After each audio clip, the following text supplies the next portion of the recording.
Michael Steele, welcome back, my friend. It's nice to be on this side of the microphone, asking you the questions, not being asked the questions. Look, the hour goes by, unfortunately, way too fast here on Mea Culpa, so I'm going to jump right into it.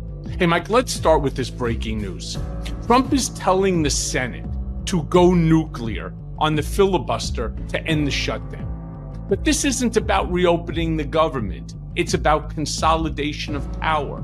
What does it say to you that he's willing to torch a 175-year-old Senate guardrail to get his way? It's not a question of whether Trump is willing to do that. Trump, of course, we know Trump is willing to do that. You know, he's an ass. He doesn't give a crap about Senate protocol and tradition and precedent and all of that. What it says a lot about is whether or not Republicans are willing to do that. They have the majority. And they bitched and moaned and whined when Democrats threatened to do that during the Biden years. But for Joe Manchin and Senator Sinema, it probably would have happened then because, you know, of the deadlock that was occurring around the programs that Biden wanted to get through. Every president has pushed for that with respect to their agenda. Every Senate minority has balked at it, but the majority has never moved it. This is different. This Senate, like the House, they're worse than sycophants. They are complicit in the deconstruction of our government. They are complicit in the tearing up of our Constitution. And they are complicit in the, disregard for norms and precedents, as you rightly put it, that are guardrails, for how we function. So, that doesn't surprise me. It will not surprise me, and notice I didn't say when Senate Republicans, go and blow up the filibuster. And then proceed. But here's the thing. All of these actions, and we may talk about this, all of these actions are functioning, Michael, as if Donald Trump is not leaving office. You don't build a 90,000 square foot mausoleum to yourself, right? That's almost twice the footprint of the entire White House. 3 times. Right. And it's 55,000. The White House is 55,000 I think it's square 30, foot. Isn't it 33,000 square feet? No, it's the White House. The White House is 55,000 square feet. Even after they demolished the East Wing? Not now. That's point. My point. And so, well, the physical building, not the wings. The wings are extension, but the building itself is 55,000 square feet. But that's irrelevant. What's relevant is the fact that they, are building this thing. They've allowed it to happen. You have Bannon out here talking about we've got a plan for a Trump third term. This man doesn't plan to leave because he knows when he does, he actually has a court date in jail waiting for him. I mean, remember, he's a 34 times convicted felon. I don't think the state of New York has said, okay, my bad. That doesn't count. There are signs here that the country needs to be made aware of. And to your point, I'm not worried about what the White House is going to do. What concerns me is what the Senate Republicans and House Republicans will allow them to get away with. Well, look, you've been inside that machine, chair of the RNC. You know how these gears grind. When a president demands a constitutional shortcut, are we watching governing or are we watching a coup in slow motion? Well, in normal environments, Mike, this would be a governing question, because there wouldn't be anything else that would advance another argument different than Republicans don't know how to govern. Republicans haven't known how to govern since George Bush.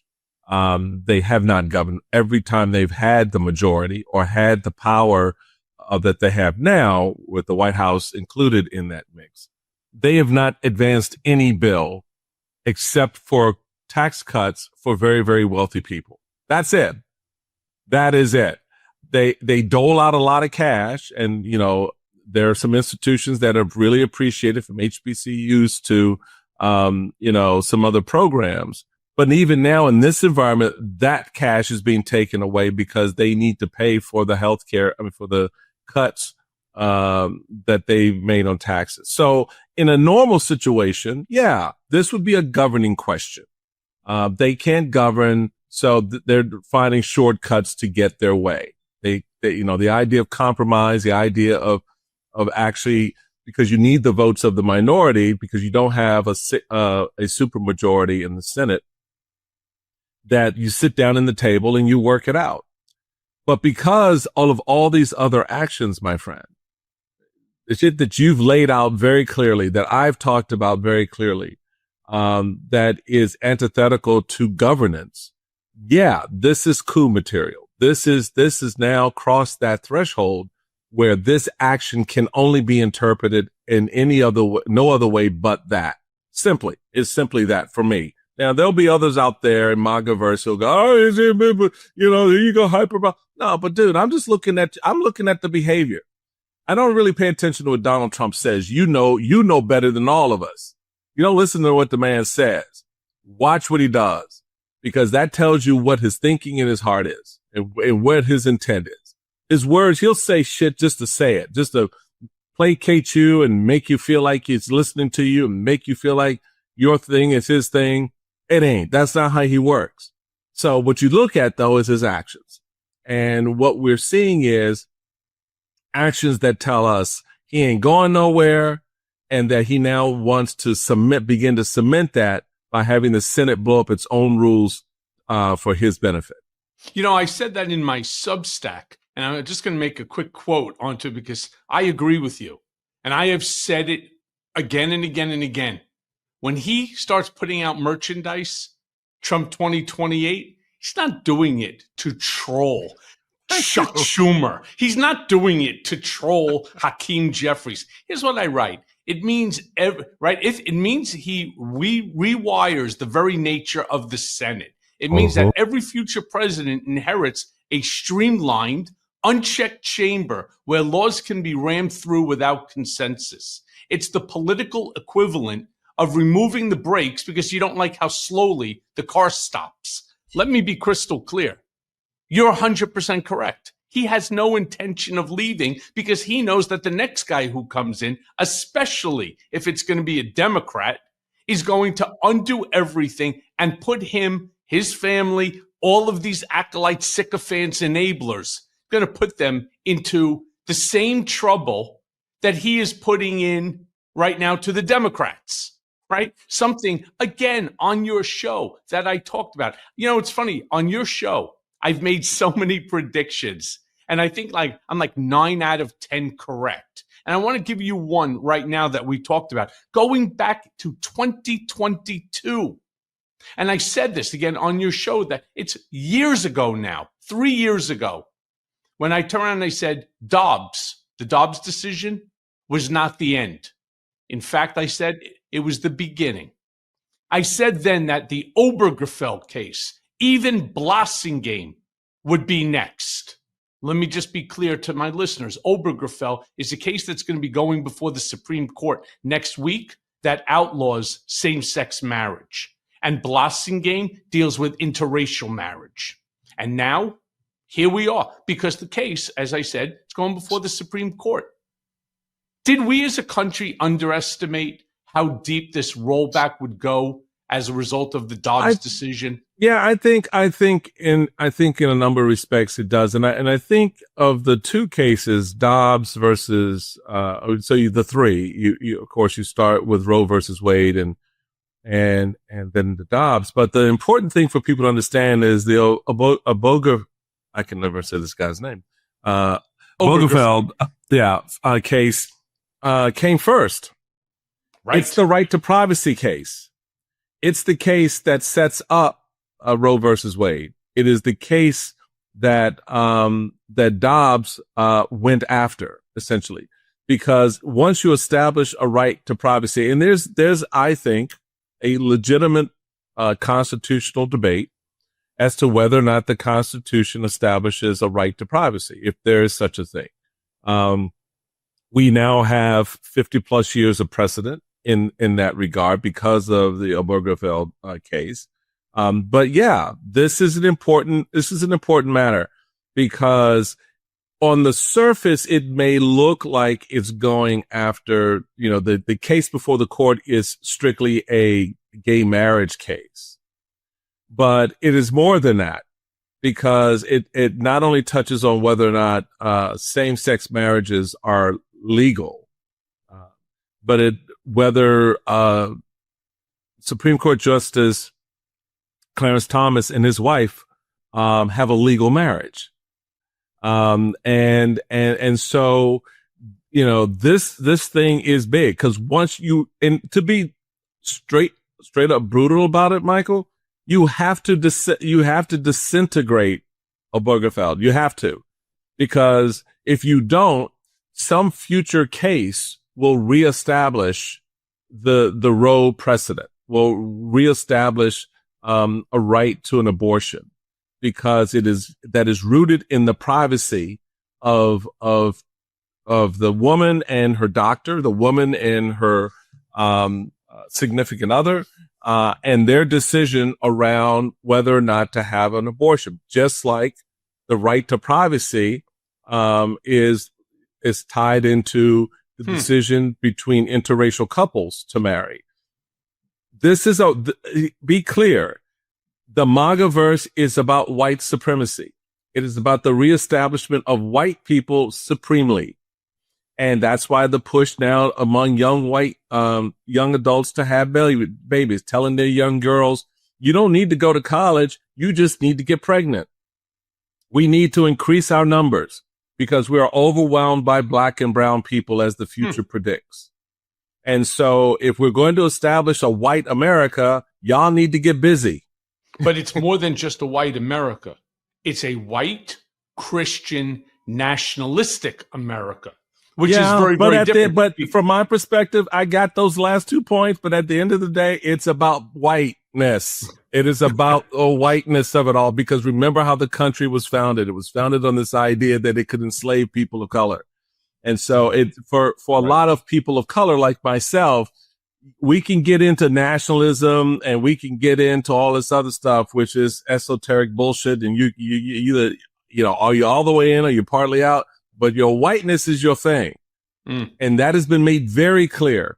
Going back to Charlottesville, it has been made very clear where this train is going.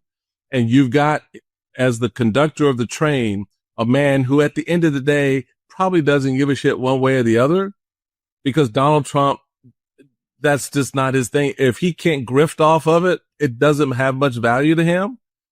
But he's willing to be the patsy for the Stephen Millers and the Russell Vaught's and others who are up in that joint, right? Who are in that space in a big way. Like J.D. Vance, like exactly. Mike Johnson. He gets the grift, they get the country, and and he's happy with that. Okay, so because this isn't just about abortion or marriage equality, privacy anymore, I turn around and I surmise that it's about power and precedent. Yes. So isn't the court under Trump's shadow functioning less like a judiciary and more like a political enforcement arm? Because I remember during those Senate confirmation hearings, I remember them asking, will you respect stare decisis on the Roe versus Wade decision? And they lied straight to the American people, not with a blink, snap of a finger. Absolutely. We absolutely believe in stare decisis. Yeah, bullshit. They lied. Oh, yeah. By the way, you know that question you asked me? Fuck you. All right. We're now going to overturn Dobbs, you stupid assholes. Right. Ha ha. We told you that we were going to get it. Trump's, Republican Senate were going to confirm us no matter what. And so, yeah, we said what we needed to say. I mean, unfortunately, as you know, with the Supreme Court, you can't remove them for being, for fucking lying. But I really do believe that they're acting more like a political enforcement arm than a judiciary.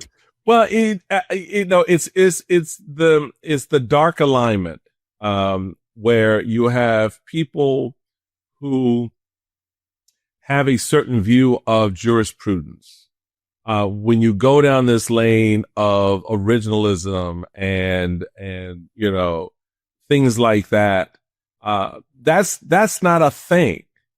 Originalism is bullshit.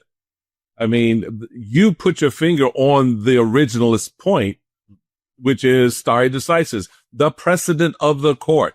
Mm-hmm. It is there for a reason. And even when you look at cases that have been overturned by future courts from the past, or you look at courts that establish precedent, like a Brown versus Board, overturning Plessy versus Ferguson, for example, right? Because black people are not 3/5 a person, right? Or establishing a precedent with Brown versus Board of Education. Yeah, our schools should be integrated because we ain't going nowhere, bitch. So my kid's gonna sit next to your white kid and y'all gonna be happy, right? Because they're trying to get an education and not dealing with your hangups, right? Mm-hmm. So that's that. When you have that, that's what the court has to work with. It has to assess the trend line of the nation in the context of what the Constitution says. When people says the Constitution is this living, breathing document, well, that's sort of kind of a little bullshitty too. But there is a certain level of truth to it in that the Constitution is the ultimate guardrail. And it says Michael and Michael can come on this podcast and they can say whatever the hell they want, right? Well, not necessarily. Right? As you know, I was unconstitutionally remanded. I was going to say short. Yeah, short of defamation and getting and caught up and the whim of the president and the whim of the well, but again, take Donald Trump out of it. That's my point. Take that piece out. You would not have been prosecuted under any other presidency for what you said. That wouldn't have happened. So when you have a retributive player in the mix, then that's where you begin to eat at the true value of the First Amendment and the true value of the Constitution. And to your point, that's where you expect the Supreme Court to step in and go, time out. No, but that's not what this court is doing. And that's not what this court is going to do. I've been telling folks on my colleagues, Simone and Alicia, on our show, don't be surprised when this shit starts falling apart, because this court at the end of the day is going to side with Donald Trump.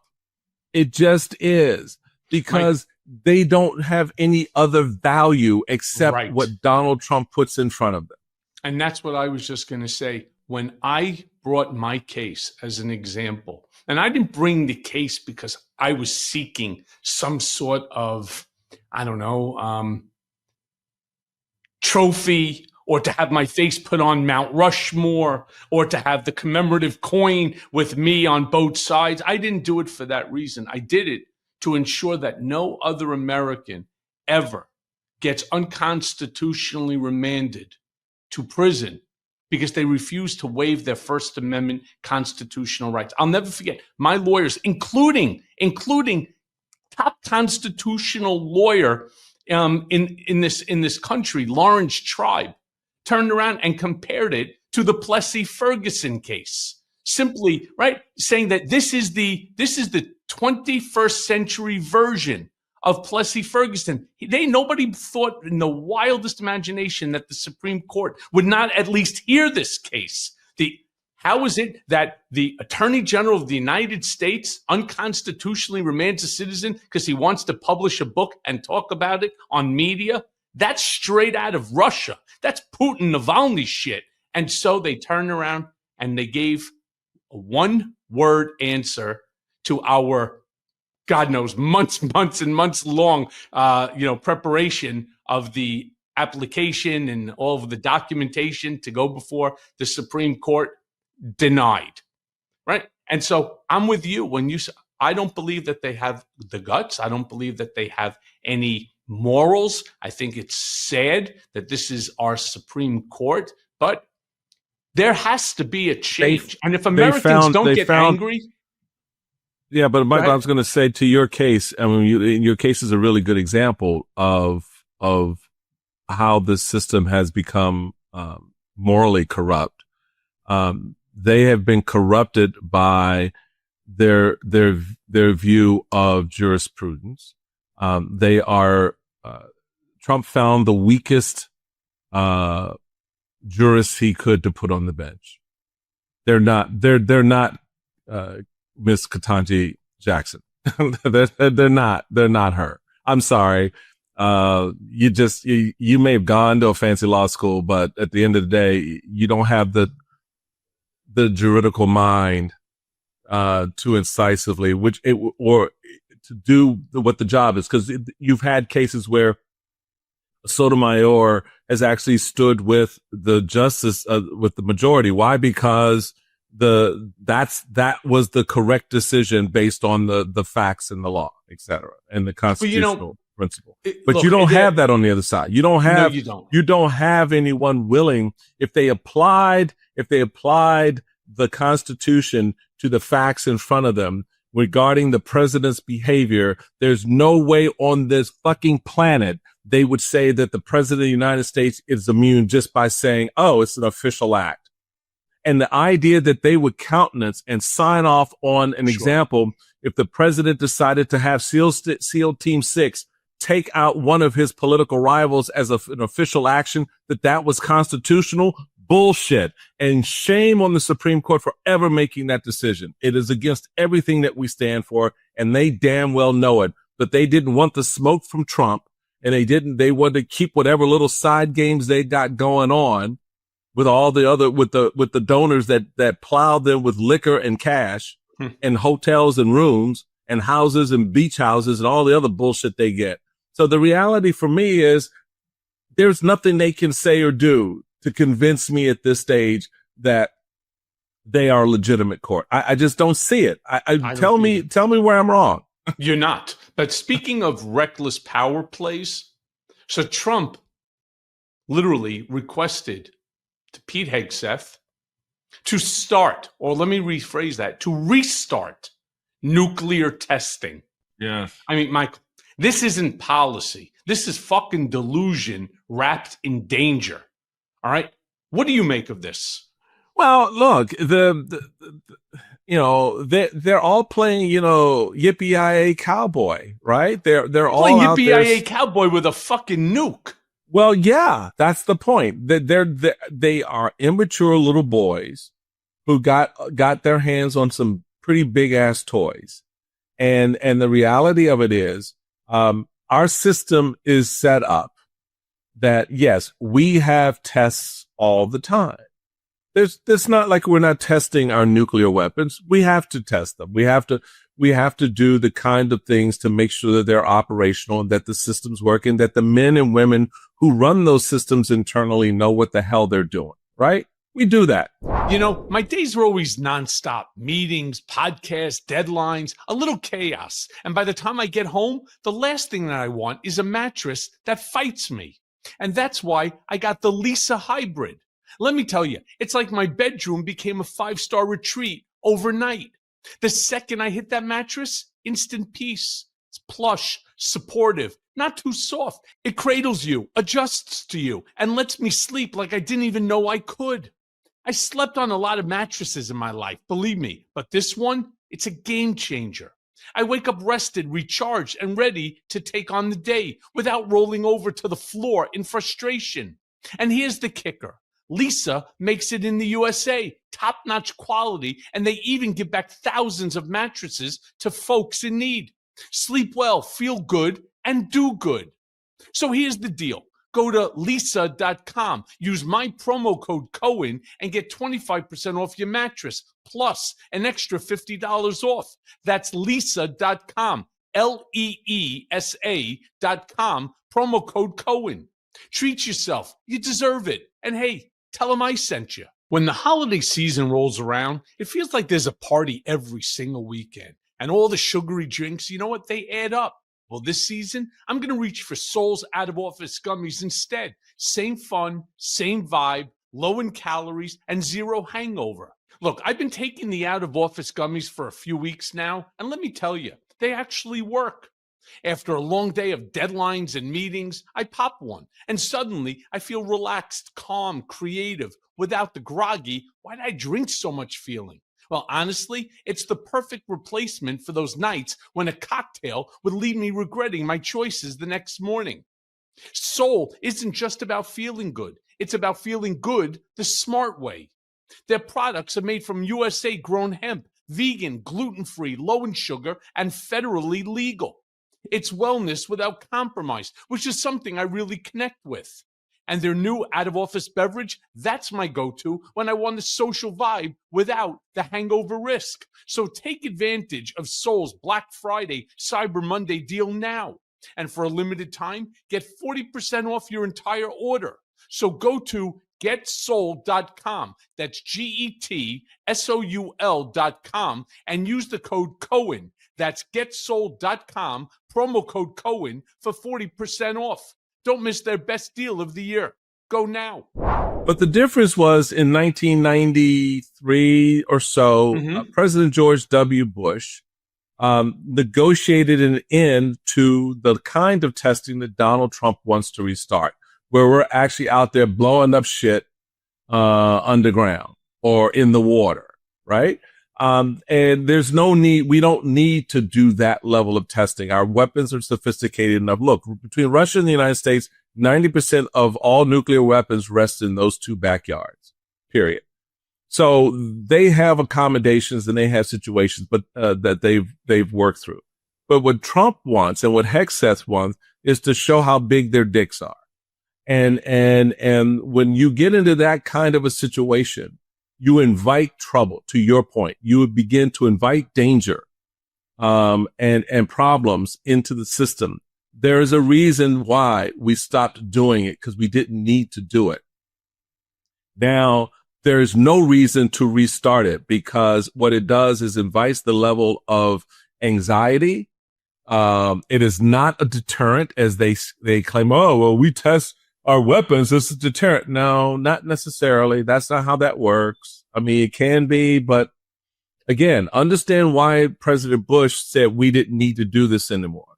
And that type of historical understanding in the context, not just of the times then in the 1990s, when we were at the end of the Cold War, but these times now when we have been in a period of relative peace. Why are we agitating? Why are we trying to, at one time through Donald Trump, cut a deal where he gets, ultimately gets his Hotel Moscow, but at the same time push back in a way where we're reliving the 1950s? And because I don't get it. It makes no sense to me. But with this team, nothing ever does. So we have to strap in a little bit. And you hope that there are people inside the Pentagon, downstream, who are trying to moderate and mitigate this process. But I don't think they're going to be successful in that, because a lot of people, the moment they do, as we just witnessed this week, when you had the two lawyers out of DOJ put out the statement that, hey, there's no crime here to prosecute. They got fired. So this is the world in which we live now. So look, as the former RNC chair, you were the RNC chair during a time, if I'm not mistaken, when Republican restraint actually meant something. Yeah. How did the Republican Party go from Reagan City on a hill to Trump's, I don't know, we'll call it mushroom cloud diplomacy? Yeah, that's a very good question, Michael. And we need to open up a very, very good bottle of scotch or bourbon. By the way, I got one. I was gonna save it for a very really special get into day. This that could one. be it. But I think a lot of the top line of that for me is Republicans have danced on this particular pinhead of authoritarianism and faux populism and nationalism, now colored by whiteness, since the 1930s. And it had no ounce. It had, just as it had no answer to Barack Obama, it had no answer to Franklin Roosevelt.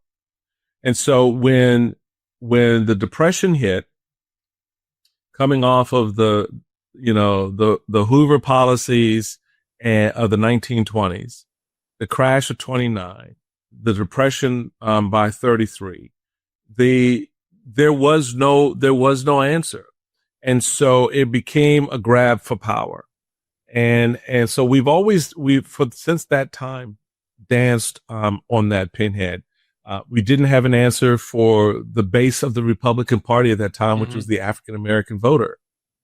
Right. Believe it or not, in the 1930s, the base of the Republican Party was African American voters. And they did not have an answer when the economic walls collapsed. And so that led to a series of behavior that gave us, dancing with the John Birch Society by the 1950s, Nixon's Southern strategy in the 1980s. All of these things sort of fed into this particular grab for power. Trump ultimately came in and said, "I'll help you do that." I think it's important. You know this well. You're very familiar with this quote from Trump when he was asked in the 1980s if he ever ran for president, which party would he pick? And he said the Republicans. He said, because they're dumb as hell. They'll believe anything I tell them. Yep. And he did say that. You fall into that trap when you become desperate. And by that time, Republicans had become desperate. They didn't have an answer for when Reagan stepped down. They didn't believe in Daddy Bush, 1,000 points of light. They didn't believe in, Bush Jr.'s, compassionate conservatism. And so here we are. They've been played a sucker. Our leadership is broke. It is woke in its own way, right? It is woke in a nationalistic conservative way. Everything they say about the libs and those of us who push back on their bullshit, they are doing. And that's because they have nothing to offer the country right now except power. Zero. So look, Mike, as Trump pushes his Senate allies to bend the rules, 42 million Americans are about to lose their SNAP benefits because of this government shutdown. It's very personal to me, by the way. These are working families. These are veterans. These are children. These are elderly. What happens when the government weaponizes hunger? Because that's what we're going to see. Well, we've seen it, weaponization of hunger. We've seen it. We've seen it in Russia in the past. The food lines, the bread lines. I'm not saying that that's necessarily what we will realize here. It'll just take a different form. But you're absolutely right.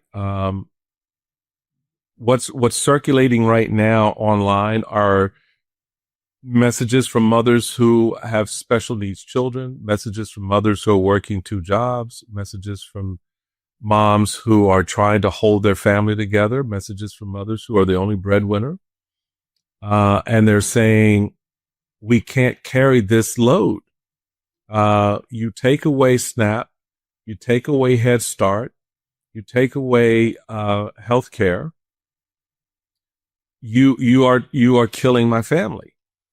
And I want to be very clear about this. Please don't buy into the bullshit hype that this is the Democrats' fault. Republicans have the House, the Senate, and the White House. What they need are Democrats, about 3 or 4 Democratic votes. How do you get someone to join you in an effort? You sit down at the damn table, you put something on the table and say, let's negotiate this. What do you want to give me your votes? Democrats have made very clear what they want. They want to protect the healthcare extensions, right? They want to protect the healthcare for millions of Americans. Which, by the way, let me interrupt for 1 second. That's all Americans. And that's the part that the Democrats, we Democrats are not getting out there enough. That this healthcare extension of the tax benefits, it's not a Democratic program, as Trump and his acolytes and his enablers are saying. It's for all Americans. It's not like you have to check off a box when you're dealing with the Affordable Care Act that says, yeah, I'm a Democrat. Oh, okay. You're one section. I get special benefits. Right. You get special benefits. It's not. I'm sorry. Go ahead, Mike. No. But you're absolutely right about it. And that's an important clarification because, again, when you don't have anything to offer, you have to put what you do offer has to be division. And I have to make you choose between my camp or somebody else's camp. Sure. What I want versus what they want. And what you want gets consumed by that. And that's where we are right now. And I think a lot of Americans are awakening to the reality that their Monday morning is going to be pretty damn ugly. Yeah. When that SNAP program goes away this weekend, when those benefits stop flowing. So we used to say it, Mike, when I was like in junior high school and so on. I remember, and then again, believe it or not, when I was in law school in moot court, if you can't dazzle them with your brilliance, baffle them with your bullshit. And that's exactly what our government's all about. They are baffling everyone with their bullshit. Yeah, this is a difficult period for a lot of families, and I think what I'm curious about for you, I have a question for you, sir, just to turn the tables for a moment. We were talking about this on the show the last couple of nights. Donald Trump, instead of being here dealing with the shutdown, Mike Johnson is not opening the House until Donald Trump tells him to.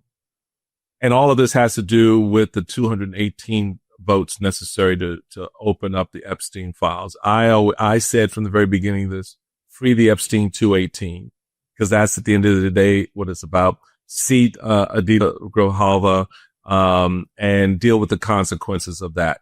But setting that aside, I'm curious from you, my conclusion, because I think, you're a better student of Trump than I am, without a doubt. But my study of the man tells me that now that he's back from his Asia trip, that next week,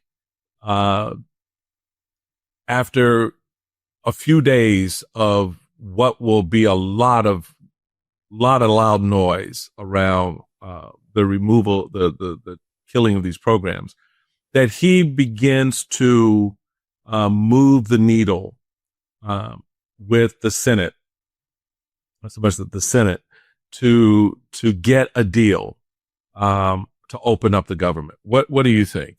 Oh, I think you're right. As the valedictorian of Trump University, let me be very clear. He can. All right, folks. I did not expect him to say that. And I have the diploma in my closet somewhere on the floor. I did not expect him to say that, people. Let me be very, very clear on something. You nailed it right on the head. He cannot allow the visuals. Remember, yes. Trump is more of a visual guy than he is of a substantive guy, which is why you see the Qataris giving him a $400 million golden aircraft. Why you see the coins that are going to be the commemorative coin, the 250th anniversary commemorative coin will feature front and back of Trump. It's why you now saw the South Korean, president give him a gold crown and a gold necklace. He likes shiny things. So again, he's a visual guy. Let me tell you the visual he doesn't want. Let me tell you the visual the Senate doesn't want as we approach the midterms. Let me tell you what the House of Representatives do not want as we approach the 2026 midterms. The visual of people standing on bread lines, people standing on food lines and walking away with no food.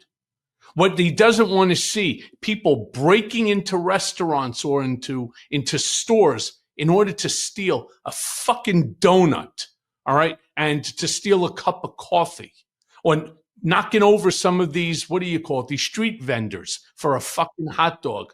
That's not going to play well for the Republican Party, and it sure as hell isn't going to play well for the president. Let me be clear, and when I said that I have an emotional attachment to this, when I was unconstitutionally remanded, and I talk about it quite a bit, the first 3 days that I was in, on the second time for that, making it 51 days of solitary confinement, they didn't give me any food. 3 days. And I understand what hunger feels like. You know, as a Jew, once a year, we fast in order to remind us of the suffering called Yom Kippur. And Yom Kippur is tough. Anybody that does Yom Kippur will tell you 24 hours of fasting is not easy. Now do it 3 days in a row where your bones hurt, your body hurts. You know, you don't even feel it in your stomach anymore. You feel it more in your soul, that despair. Well, I couldn't do shit about it because I was locked up in a room with a steel door with no ability to exit, no ability to do anything. But when you have 42 million Americans, 17 million of which are children, you have no idea what a parent will do to ensure that his kid or her kid doesn't go hungry. Okay? And this is not the visual that Trump wants to see. So yes, Mike, you're right. They're going to have to figure out how to make a deal. My fear, though, is that he puts the full court press. And I've seen it. I know what that full court press looks like, where you have no choice but to turn around and to do what he says. And that's what Trump is looking to do right now. So yeah, he needed to get out of town to clear his head. He needed, of course, to go get his shiny objects, which he knew he was going to get. But now that they're on the way back, rest assured, these assholes that are around him, who don't give a fuck about Trump's legacy, his name, you know, how his presidency is remembered, they want what they want, and that's to effectuate Project 2025 from Chapter 1 to Chapter 20. That's what they want. So, yeah, he's putting right now pressure on all of them. I mean, did you see there was a picture of John Fetterman with Lara Trump? She's got her fingers out like a peace sign. He's got 2 thumbs up, like if he's a bald-headed Trump. I mean, I cannot understand how this guy gets reelected. I really don't. I don't. He's so antithetical. I don't get the Fetterman thing either. Yeah. Yeah. So look, let me say this also.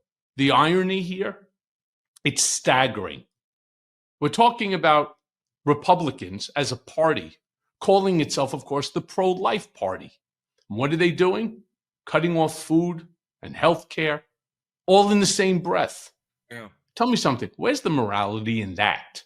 There is none. This part, there's not a moral vein that runs through this party. The soul of the party is largely gone.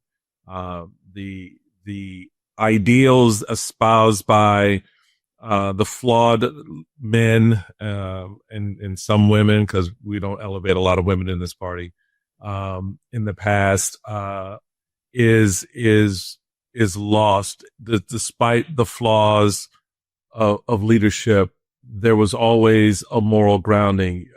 There are a lot of things that I could criticize my political hero, Ronald Reagan, for his placating the white supremacist perspective in the 1980 race by launching, his presidential campaign in the heart of Mississippi. Mm-hmm.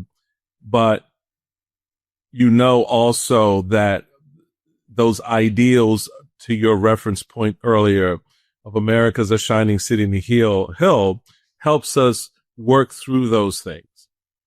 Right now, Michael, we don't have a mechanism to work through this. It's everything everywhere all at once.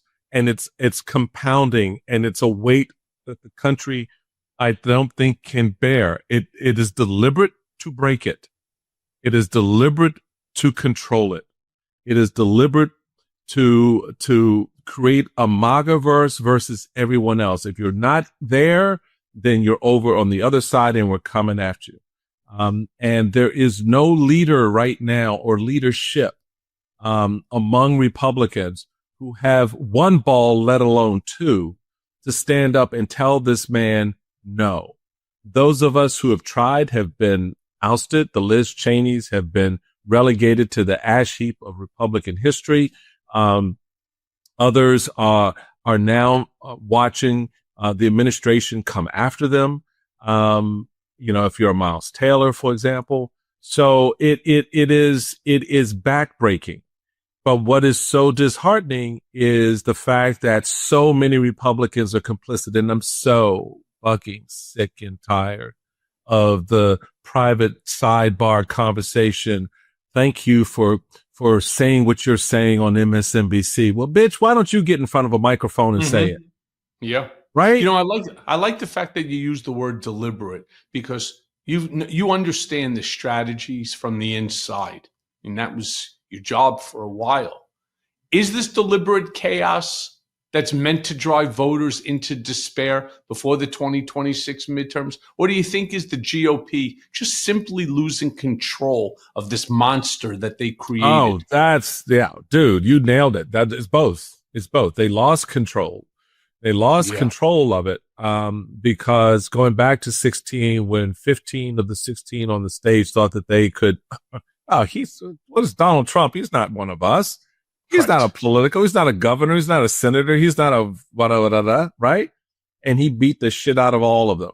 Look, when you're standing on a stage and a man calls out your wife and you don't step up and punch the hell out of him, at that point he got you, right?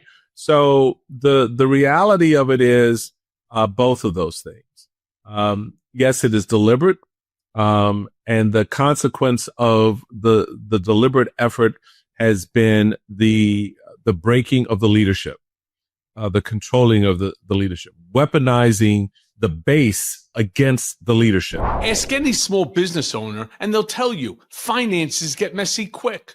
A bank account here, QuickBooks there, tax and invoicing apps stacked on top. And you know what? Before long, you're buried in expensive tools, behind on books, and unsure where your business really stands. And that's why there's Found. Found eliminates the clutter by giving you one platform that handles it all: banking, bookkeeping, invoices, and taxes. No more paying for multiple subscriptions and dealing with clunky, outdated apps. Found identified the tasks that create the most hassle for small businesses. Things like categorizing expenses, preparing for taxes, managing invoices, budgeting, and they built an app that does it all directly from your business checking account. Found makes it easy to regain control of your business finances so you can get back to doing what you love. There's so much stress around juggling multiple apps, chasing receipts, or dreading tax season. Now, imagine what it's like to have everything: banking, bookkeeping, invoicing, and taxes handled in one place. And that's why I love Found, because they make it easy. Found automatically tracks expenses, which means that I no longer have to carve out time every week. Time I could have spent on something much more important, to go through my purchases and to make sure everything is accounted for. If I could go back to when I was starting my business, Found would have been a lifesaver. So take control of your business today. Open a Found account for free at found.com. That's FOUND, found.com. Found is a financial technology company, not a bank. Banking services are provided by Lead Bank, member FDIC. So join the hundreds of thousands who've already streamlined their finances with Found. Go now. People forget MAGA represents in every political cycle a portion of the entire base. The rest of the base doesn't show up. When you 22%, 25% of the Republican base shows up and vote in a primary, you're going to get bad players, right? Yeah. But that's the nature of the way the politics is running. And when you don't have individuals who are willing to stand in the breach and say no, we have a problem. I miss John McCain. I miss that spirit that is willing to go, nope, right? And thumbs down on the bullshit. But the reality of it is those days are gone. There are no Mitt Romneys. There are no John McCains. There are no Bob Doles. There are no George Bushes. They're not coming to save us right now. And so the party is going to complete its collapse. And what will emerge on the other side of it will either be a phoenix or a turkey. And so we'll have to wait and see on that part. But in the meantime, to your point, it is all deliberate from here on out. It is all deliberate to create the chaos, to create the anxiety, to starve children, or, and then pull back on that. I mean, to your point you made earlier about, he'll come to the table, but how does he come to the table?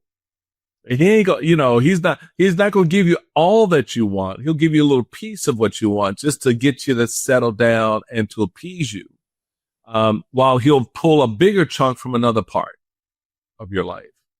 And that's how voters get whipsawed back and forth. And I think at the end of the day, Michael, this all boils down to what happens in 2026. They know they lose the House, which is why they're doing the mid-season.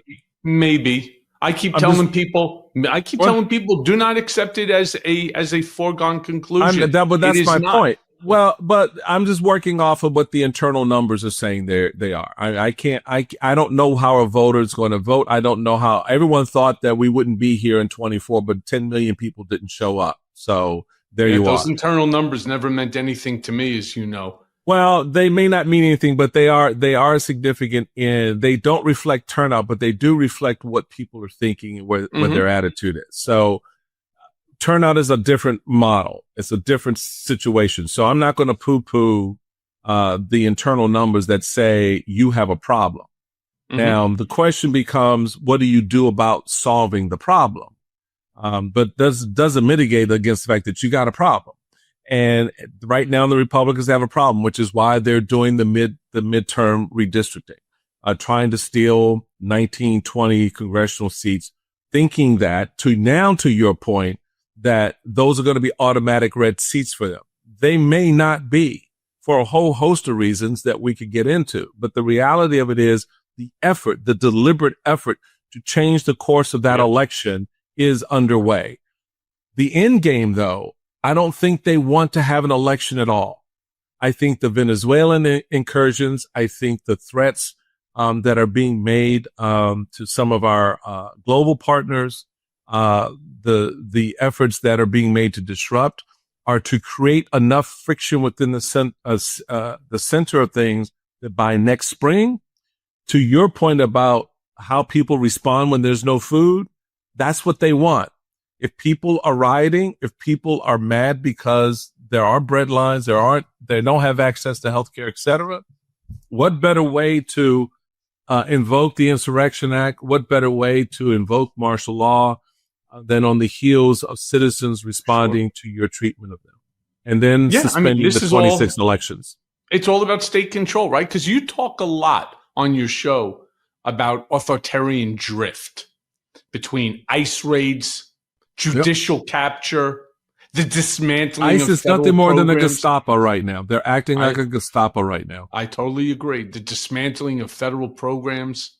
Yep. You think that we're looking at the slow normalization of state control? Absolutely. Absolutely. There's no doubt about it. You've already seen it. I mean, the fact that what's already happening does not have the kind of response that you would think it would have. So when you see ICE disrupting a kids event and arresting children, and you're not moved, we're like, well, they must be illegal. It's not me. Well, you got Kristi Noem who gets up there. They literally said, she lied also directly to the American people. No Americans have accidentally been detained or deported or anything like that. They're rounding up people in the street. They're going to the courthouses where people are in the process of applying for their asylum rights. They are detaining migrants for these minor infractions. And Kristi Noem, well, she gets 2 more airplanes while people are going to be going hungry. So, look, Mike, that's exactly right. Yeah, I'm nauseated by the whole thing. But as I said to you, the hour unfortunately goes by because I got about 1 million more questions for you, and I'm sure I'm going to get you back here. But I want to end with this, Mike. I want to end with this. You've seen the Republican Party's soul up close. And everything that we've watched, everything that we're watching right now, every single day, you go to bed to chaos, you wake up to chaos. And by the way, during the time that you wake up and you go to sleep, your life is filled with more chaos. The cruelty, the power grabs, the grifting, the moral collapse. Right. Is there anything left to save? Or is the GOP now permanently welded to Trump's authoritarian vision?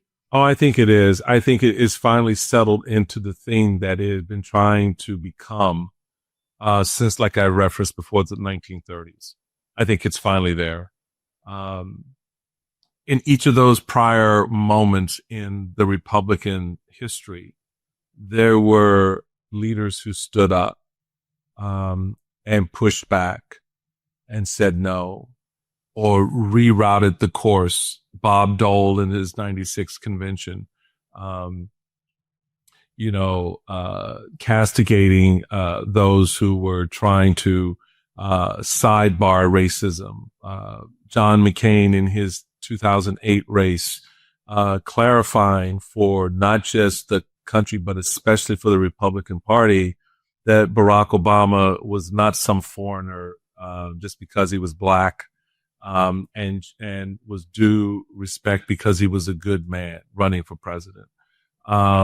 Those voices are gone. They've been silenced. Mitt Romney, in his 2012 campaign, again, trying to, hold up a beacon of leadership, for a country that was beginning to split, as we saw out of the Tea Party, era and the Occupy Wall Street era, where those extremes were beginning to pull at both parties. They weren't successful on the left, but now that's changing. I mean, we see what's happening in your great city of New York with a Democratic Socialist running for mayor. I have no opinion on that other than to say, wait and see how New Yorkers vote, right? Because that, at the end of the day, Michael, is the core of our system. I may not like your candidate. I may think he's full of shit. I may think he's wonderful. Doesn't matter what I think. I don't live there. But does matter what you think and what you say about who the next leader of your city should be. If we give up on that idea, then our elections mean nothing. And that's where Trump wants to pull us, where every election is suspicion. Every election is, can be fixed for a different outcome if you don't like it. And that undermines the core of what we stand for. And when you got a political party that is now turned over its mechanisms, its operations, its money, and its soul to that purpose, you don't recover from that. I don't know what the GOP looks like, in 10 years, 20 years. I know what it looks like now. It is not the party that I joined back in 1976. It is nowhere near that. And, I joined it knowing what its flaws were. Today, when you join it, you're joining it because you're buying into misogyny and racism and authoritarianism and white nationalism. And you're prepared to paint yourself yellow for Trump because what? You have no other value? What do you value? Because you have to ask yourself, what are they offering you? Oh, I got it. Gold lame sneakers and cryptocurrency that you can't afford to buy. But that's where the party finds itself. And it's unfortunate. There are those like me who stay in it because A, it pisses them off. B, I still think that that thread of value, still matters to level up so that instead of a turkey rising, a phoenix can find some flight, in the future, but we'll see. Well, Mike, you make us all smarter. That's for sure. You're like MSNBC. I appreciate you, brother. You're like too, MSNBC's Yoda. No, dude. Look, you are very wise, my friend. We Very, love very having wise. you on our show because you are clarifying in the moment. And I think that's something, and I said this, I've been saying this for a few years now that you and I have been partnered together in various conversations. And I do use, you are a reference point. Y'all need to listen to Michael Cohen. He was in the room where it happened. He was in the room and saw how it happened. He was in the room and saw how they planned. I'm embarrassed to say, Mike, I helped to build the room. You helped to build the room. So when the brother who had a hand in the architecture tells you what to look out for, y'all need to wake the hell up and pay attention, because he ain't just saying it out of spite. He's not saying it out of personal grievance. He's saying it because he gives a damn about his country, and he gives a damn about your kids' future, because his kids are part of your kids' future. And so the reality for the moment is, we all need to wake up and listen to those who have the experience of Trump, who can give us some guideposts to navigate through his bullshit and come out on the other side a stronger America instead of a Trump America. Amen to that, my friend. Thank you for joining me as always. And I look forward to returning to your show as well. Absolutely, my friend. You take care of yourself. The same.